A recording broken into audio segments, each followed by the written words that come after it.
554년에 반달을 제거했습니다. 서기 538년에 동고트를 마지막 세 번째 뿌리로 뽑아냈습니다. 세 뿔 전체가 그래서 뽑혀진 것입니다. 그래서 이 마지막에 뽑힌 이 뿔, 서기 538년부터 유럽에서는 이제 더 이상 작은 뿔, 교황의 권세를 막을 자가 없습니다. 이 세 뿔이 교황의 권세를 막고 있었던 것입니다. 반대했었어요. 그래서 뽑혀진 것입니다. 성도 여러분, 중세기 역사에서 이 세 나라를 뿌리째 제거하는 그 장면을 찾아보십시오. 그 배후를 보면 교황권이 있던 것입니다. 하나님의 예언은 정확하게 성취되었습니다. 자, 질문 드리죠. 작은 뿔은 왜 세 뿔을 제거했을까요? 교황은 왜 헤롤리, 반달, 동고트 이 세 뿔을 뿌리채 뽑아버렸을까요? 여기에는 역사가 있는 것입니다. 동로마에 저스티니안 황제가 있었습니다. 이 저스티니안 황제가 칙령을 내려서 교황을 높이 들어올리는 칙령을 내린 것입니다. 모든 교회의 머리로 교황을 들어올렸습니다. 그런데 이 칙령이 실제로 시행되려면은 세 국가, 세 뿔이 제거되어야만 했습니다. 왜요? 이 세 나라가 반대했기 때문이죠. 세 국가는 어떻게 반대했어요?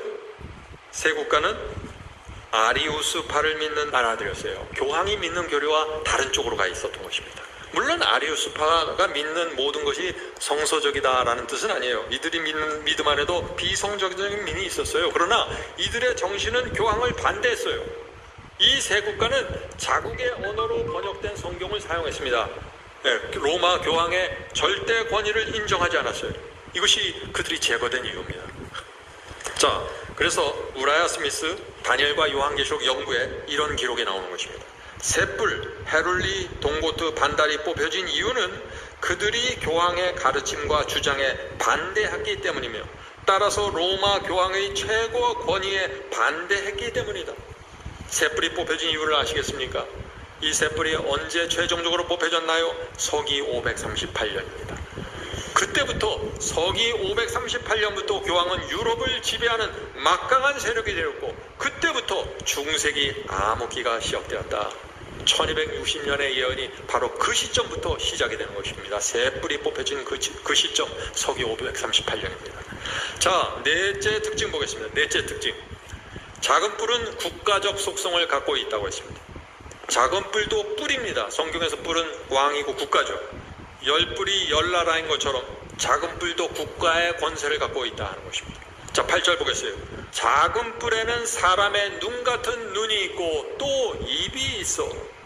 특별히 이 작은 뿔에는요, 한 사람이 왕처럼 군림하는 세력의 특징이 나타나는 것입니다.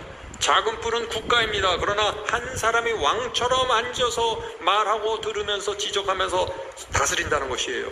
이 예언도 교황권에 의해서 성취되었습니까? 정확하게 성취되었잖아요. 교황권은 국가입니다. 그러나 동시에 한 사람이 왕처럼 지배하고 있습니다. 다섯 번째 특징 보겠습니다. 다섯 번째 특징. 작은 뿔은 먼저 있던 열 뿔과 다른 속성을 가지고 있다고 했습니다. 작은 뿔의 속성은 뭐예요? 정치 플러스 종교입니다. 정치와 종교가 섞여 있는 상태죠. 다니엘 7장 24절입니다. 그는 작은 뿔은 먼저 있던 자들, 열 뿔과 먼저 있던 자들과 다르고 무엇이 다를까요? 먼저 있던 자들은 열 나라는 정치적인 왕권 국가입니다. 그러나 작은 뿔은 그 정치적인 왕권 국가이면서 동시에 성경의 교리를 지배하는 종교라는 것입니다. 다른 뿔입니다. 열 나라의 왕들은 사람의 몸을 다스렸지만 이 작은 뿔은 사람의 영혼까지 다스립니다. 다른 나라들은 자기 영토 안의 백성만 다스리지만 이 작은 뿔은 국경과 민족을 초월해서 전 세계의 영혼들을 지배하는 세력입니다. 이 세력이 누구일까요? 여기에는 다른 세력이 나올 수가 없는 것입니다. 교황권 외에 말이죠. 성도 여러분, 우리가 지금까지 작은 뿔의 5가지 특징을 확인했습니다. 5가지 특징. 작은 뿔은 서부 유럽에서 나타났습니다. 작은 뿔은 세 나라를 뿌리채 뽑고 한 사람이 왕처럼 군림하며 정치와 종교가 하나로 결합된 세력입니다. 작은 뿔은 전 세계적으로 영적인 영향력을 미칩니다. 지구 역사에서 이 5가지 특징을 모두 만족시키는 세력이 몇 개나 될까요? 오직 한 세력밖에 없습니다. 9가지 다 가지 않아도 5가지만 해도 충분하다는 것입니다. 그가 누구입니까? 바티칸의 교황이라는 것입니다. 성도 여러분, 16세기 종교 개혁자들이 왜 목숨을 걸고 이 작은 뿔의 예언을 선포했는지 그 이유를 보아야 하는 것입니다. 왜 이 개신교회가 이 작은 뿔 예언 위에 세워졌는지 그 이유를 보아야 하는 것입니다. 중세기에는 오직 하나의 교파만 있었고 그 교파의 수장은 유럽의 왕들을 지배했던 그 시대입니다. 그런 상황에서 종교 개혁자들이 다니엘 7장의 작은 뿔은 교황이라고 선언했습니다. 이것을 무엇이라고 성경은 말합니까? 충성이라고 말하는 것입니다. 그들의 충성을 통해서 유럽 전체에서 종교 개혁 운동이 불길처럼 번져나갔던 것입니다. 자, 이제 나머지 특징을 보죠. 6째, 7째, 8째, 9째 특징입니다. 여기서 적그리스도의 정체가 더욱더 확고하게 나타납니다. 오늘 말씀의 핵심이 이번 여기 나머지 특징들에서 정확하게 나타나는 것이죠. 자, 지금까지 살펴본 5가지 특징, 작은 뿔의 5가지 특징은 뭡니까? 작은 뿔이 나타난 시기, 장소, 상황을 말하는 것입니다. 그런데 앞으로 살펴볼 이 4가지 특징은 작은 뿔이 실제로 무엇을 했는지, 어떤 교리를 바꿨는지, 어떤 배도를 했는지, 어떤 무서운 일을 했는지 그것을 살펴보는 것입니다.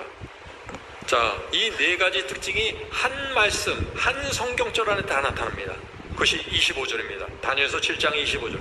작은 뿔이 장차 말로 지극히 높은 자를 대적하며, 6번째 특징입니다. 이것이 작은 뿔은 하나님을 대적하는 말을 합니다. 또 지극히 높으신 자의 성도를 괴롭게 할 것이며, 7번째 특징입니다. 작은 뿔은 하나님의 백성을 괴롭히고 죽입니다. 또 그가 또 때와 법을 변개코자 할 것이며, 8번째 특징이죠. 작은 뿔은 하나님의 법과 계명을 변경시킵니다. 성도는 그의 손에 붙임받아 한 때와 두 때와 반 때를 지내리라. 9번째 특징입니다. 한 때와 두 때와 반 때. 작은 뿔이 지배하는 중세기 핍박의 기간을 말하는 것입니다. 한 성경절 안에 4가지 특징이 정확하게 박혀 있는 것입니다. 자, 그러면 이제 이 4가지의 특징을 하나씩 살펴보죠. 6번째 특징이 되겠습니다. 6번째 특징, 작은 뿔은 하나님을 대적하여 큰 말을 합니다. 작은 뿔이 하나님을 대적하는 큰 말을 한다 하는 이 예언이 2번 반복돼서 나옵니다. 작은 뿔의 중요한 특징이죠. 다니엘서 7장 8절 보겠습니다. 또 입이 있어 큰 말을 하였느니라. 하나님을 대적하는 큰 말을 한다. 다니엘서 7장 25절. 그가 작은 뿔이 장차 말로 지극히 높으신 자 하나님을 대적하며. 작은 뿔은 큰 말을 하면서 하나님을 대적합니다. 바울도 똑같은 기별을 1세기에 이미 전했어요. 데살로니가 후서 2장 4절입니다. 그가 대적하는 자라, 범사에 일컫는 하나님이나 숭배함을 받는 자 위에 뛰어나 자존하여 하나님의 성전에 앉아 자기를 보여 하나님이라 하느니. 자기 스스로 내가 하나님이다, 내가 하나님과 같은 위치야, 엄청난 말을 하는 것입니다. 인류 역사에서 이런 말을 하는 세력이 있습니까? 오직 한 세력, 교황과 바티칸 외에는 없는 것입니다. 자, 그 증거를 보겠습니다. 프롬프타 비블리오테카입니다. 교황만이 가장 거룩하다고 불릴 수 있으며 거룩한 군주, 지고한 황제, 왕중왕이라 불릴 수 있다. 교황은 그토록 큰 위엄과 능력을 가지고 있기 때문에 그리스도와 하나가 되어 동일한 심판을 구성할 수 있다. 이게 큰 말입니다. 그리스도와 하나가 돼서 심판하는 위치에 올라가게 된다는 것입니다. 그래서 교황이 행하는 바는 무엇이든지 하나님의 입으로부터 발해진 것처럼 여김을 받는다. 얼마나 무서운 사상입니까? 교황은 그리스도와 하나이고 교황의 말은 하나님의 말이라고 주장하는 것입니다. 교황에게 심판하는 자격이 있다고 말합니다. 성도 여러분, 작은 뿔은 하나님의 위치와 같은 위치에 올라가려는 세력이에요. 이런 정신과 태도의 뿌리가 누구입니까? 이런 정신과 태도를 가진 원뿌리가 누구예요? 사탄이잖아요. 이사야에서 그 말씀이 나오잖아요. 이사야서 14장 13절 14절입니다. 내가 루시퍼죠. 내가 하늘에 올라 하나님의 뭇별 위에 나의 보좌를 높이리니 가장 높은 구름에 올라 지극히 높은 자와 비기리라. 그래서 사탄이 교황과 바티칸을 통해서 자신의 목적을 이루려고 하는 것입니다. 그래서 교황과 바티칸이 계속해서 하나님과 같은 위치에 있는 말을 하면서 지금 이 역사를 끌고 가는 것입니다. 그래서 하나님께서 다니엘 7장을 통해서 작은 뿔이 누구인지를 보여주면서 사탄의 계획을 하나님의 백성 앞에 폭로시켜 주시는 것입니다. 자, 7번째 특징 보겠습니다. 작은 뿔은 성도를 괴롭힌다고 했습니다. 작은 뿔은 성도를 괴롭힙니다. 다니엘서 7장 25절. 작은 뿔이 또 지극히 높으신 자의 성도를 괴롭게 할 것이며, 작은 뿔은 중세기 1000년 동안 이단자라는 명목으로 수천만 명의 성도들을 고문하고 살해했습니다. 역사가 말하고 있잖아요. 역사가 어떤 역사에서는 5천만 명이 죽임을 당했다고 기록하고 있습니다. walden스인들, 알비겐스, 후스파, 위클리프 신자들이 모두 작은 뿔에 의해서 수많이 순교당했습니다. 성도 여러분, 하나님의 예언은 정확하게 성취되고 있습니다.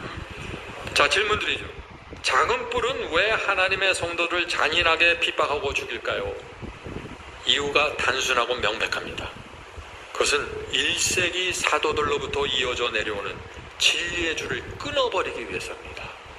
진리의 줄을 끊어버리는 것입니다. 그래서 진리가 이어져 가지 못하게 막는 것입니다. 진리가 사라지면 충성이 사라집니다. 충성이 사라지면 이 땅에서 하나님을 위해 명예를 높이는 증인들이 사라져가는 것입니다. 성도 여러분, 사탄의 목적은 항상 동일합니다. 노아 시대에도 이 지구에서 하나님의 백성이 거의 사라질 뻔했습니다. 진리의 줄이 끊어질 뻔했습니다. 중세기 1000년 동안 사탄은 거의 그 목적을 달성할 뻔했어요. 교황권을 통해서 말이죠. 그러나 하나님께서 위기의 순간마다 충성스러운 종들을 통해서 진리를 보존하셨고 한 줄기 진리의 손을 이어갔다 하는 것입니다. 그래서 저와 여러분이 지금 이 진리를 받게 되었습니다. 자, 8번째 특징 보겠습니다. 8번째 특징. 작은 뿔은 한 때와 두 때와 반 때를 진미합니다. 작은 뿔의 기간을 말하는 것이죠. 다니엘서 7장 25절입니다. 성도는 작은 뿔의 손에 붙임 바 되어 한 때와 두 때와 반 때를 지나니라. 자, 한 때와 두 때와 반 때, 기간이죠. 성경에서 한 때는 1년, 두 때는 2년, 반 때는 반년입니다. 어떻게 알 수 있어요? 증거성격절이 있습니다. 다니엘서 4장 16절입니다. 다니엘서 4장 16절. 느부갓네살의 마음을, 짐승의 마음을 그에게 주어 7대 7년을 지내게 하라.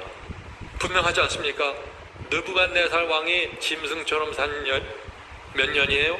7년 아니에요. 7대입니다. 그러므로 7대 이퀄 7년입니다. 그러니까 한때는 1년이 되는 것이죠. 그래서 공식이 나오는 것입니다. 한때와 두때와 반때, 이것은 1년, 2년, 반년을 말하는 것입니다. 다 합하면 3년 반이 되고, 이것을 달로 바꾸면 42달이 되고, 이것을 날짜로 바꾸면 1260일이 되는 것입니다. 한때와 두때와 반때는 1260일이라는 기간입니다. 근데 예언에서 하루는 몇 년이라고요? 하루는 1년입니다. 어떻게 알아요? 민수기 14장에 나옵니다. 민수기 14장에 하루를 1년으로 환산하여 라는 말씀이죠. 에스겔서 4장 6절에 하루가 1년이니라 라고 말씀하고 있잖아요. 그래서 한때와 두때와 반때 1260일은 1260년이라고 환산해야 하는 것입니다. 그래서 1260년은 작은 뿔이 중세기를 지배한 핍박의 기간이었다. 우리가 이렇게 확정할 수 있는 것입니다. 바로 종교개혁자들이 이 예언의 기간을 확인한 것입니다. 그래서 중세기 1260년 동안 이 교황이 저지른 배도와 수많은 범죄 행위들을 보니까 다니엘서 7장에 나오는 모든 예언을 충족시키기도 남는 것입니다. 그래서 선언하게 된 것이죠. 새 뿔이 뽑혀지면서 동로마 황제 저스틴이라는 종교 군사 권세를 교황에게 넘겨주었는데 그것이 서기 538년입니다. 그때가 이제 1260년의 시작점이 되는 것입니다. 1260년의 시작점이 뭐예요? 교황이 군사, 정치, 종교 이 세 권세를 받은 해를 말하는 것입니다. 핍박의 권세가 세워지는 해, 서기 538년입니다. 그리고 나서 1260년이 흘러가면서 1798년이 됩니다. 그때 어떤 일이 생겼어요? 프랑스 혁명군에 의해서 교황 피우스 6세가 사로잡혀서 죽임을 당했습니다. 그때가 1260년의 종착점입니다. 그때 어떤 일이 생겼습니까? 바티칸의 땅과 재산이 몰수되었고 완전히 몰락하게 되었습니다. 심지어 어떤 일이 일어났을까요? 심지어 교황의 3층 관도 프랑스에 의해서 압수당했어요. 삼층관이 압수됐는데 새로운 교황이 죽었으니까 새로운 교황이 등극해야 되잖아요. 삼층관이 없어요. 어떻게 해야 됐을까요? 종이로 만들었어요, 관을. 그 그림에 보이는 저 그림이 종이로 만든 관입니다. 파피에르 마쉐라고 부르는 교황 그 관이 만들어졌습니다. 저 관을 쓰고 대관식을 했어요. 무슨 뜻입니까? 작은 뿔이 죽게 된 상처를 받았다는 것입니다. 이것이 요한계시록 13장의 예언이잖아요. 요한계시록 13장 3절 보겠습니다. 그의 머리 하나가 상하여 죽게 된 것 같으니 1798년이죠. 그 죽게 되었던 상처가 나음에 상처가 회복된다는 것입니다. 반드시 회복된다는 것이에요. 온 땅이 놀랍게 여겨 짐승을 따르고. 놀라운 예언 아닙니까? 죽게 된 상처를 받은 적그리스도가 말세가 되면서 다시 살아난다는 것입니다. 이미 전 세계의 환호와 지지를 받고 다시 살아났습니다. 저와 여러분이 그 모습을 보고 있지 않아요? 지금은 미국의 교황이 지금 바티칸에 들어가 있습니다. 엄청난 일이 생기는 것입니다. 예언이 아니면 볼 수 없는 장면이죠. 요한계시록은 말합니다. 이제 곧 핍박의 세력이 다시 몰려온다고요. 온 땅이 놀랍게 여겨 짐승을 따른다고 했습니다. 성도 여러분, 핍박의 세력, 중생의 핍박의 세력 반드시 다시 돌아옵니다. 그것이 요한계시록 13장의 예언입니다. 하나님 앞에 굴복해야 된다는 것입니다. 이 예언 앞에서 말이죠. 수천 년의 예언을 통해서 하나님께서 증명하면서 이 피조물들을 내 앞에 굴복하라고 지금 요구하고 있는 것입니다. 마지막 사명 바이블 칼리지에 와서 이 예언을 꼭 확인하셔야 됩니다. 마지막 시대 핵심 예언이죠. 성도 여러분, 1260년 동안 작은 뿔은 진리에 충성하는 성도들을 크게 핍박하고 괴롭혔습니다. 교황권은 중세기 1260년 동안 수천만 명의 성도들을 고민했고 죽였습니다. 1260년에 대한 기간, 이 기간이 중요합니다. 얼마나 중요한가? 다니엘서와 요한계시록에 7번 계속해서 반복해서 나옵니다. 왜 그럴까요? 작은 뿔이 누구인지 확인하라는 것이에요. 하나님께서 누가 적그리스도인지 정확하게 보여주길 원하는 것입니다. 자, 이제 작은 뿔의 마지막 특징, 9번째 특징으로 갑니다. 오늘 말씀의 핵심입니다. 9번째 특징, 작은 뿔은 하나님의 계명을 바꿉니다. 다니엘서 7장 25절입니다. 그가 작은 뿔이 또 때와 법을 변개코자 할 것이며, 하나님께서 보여주셨습니다. 작은 뿔은 하나님의 법을 바꿀 것이라는 사실을 예언으로 알려주신 것입니다.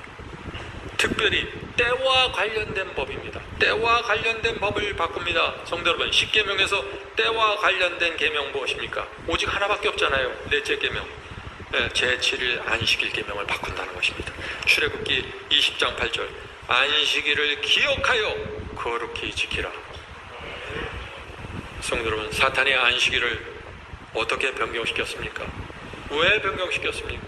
서기 321년 로마 콘스탄티누스 황제로부터 시작되었습니다.